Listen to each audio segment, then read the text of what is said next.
మిషన్‌ని ఎప్పుడు కుట్టడమే కాకుండా మధ్యలో మధ్యలో క్లీన్ చేసుకుంటూ ఉండాలనమాట. ప్రతి నెల ఒక్కొక్కసారి. ఇక్కడ నాకు స్టిచ్చింగ్ అయితే బాగా కట్ అయితూ వస్తుందనమాట. అందుకోసం నేను చెక్ చేస్తే చూడండి దీంట్లో ఎంత డస్ట్ ఉందో.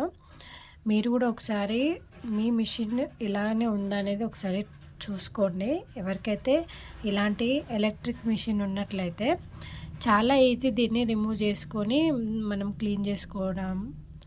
ఇలా ఒకసారి అయితే క్లీన్ చేసుకోండి. చాలా అంటే చాలా చిన్న చిన్న దారం పోగులు, అలాగే మనం స్టిచ్ చేసినప్పుడు చమ్కీలు అలాంటివి దీంట్లో మధ్యలో ఇరికి స్టిచ్చింగ్ అయితే సరిగ్గా రాదనమాట. ప్రతి నెలకు ఒకసారి మీరు ఈ విధంగా క్లీన్ చేసుకొని కొద్దిగా ఆయిల్ అయితే వేసుకున్నారంటే మీకు అసలు మిషన్ అయితే ఏ ఇబ్బంది పెట్టకుండా మంచిగా స్టిచ్చింగ్ అయితే వస్తుందన్నమాట. ఒకసారి అయితే మీరు ట్రై చేయండి. ఇలా చేస్తే కుట్టు నీట్‌గా రావడంతో పాటు మిషన్ కూడా మంచిగా ఉంటుందన్నమాట.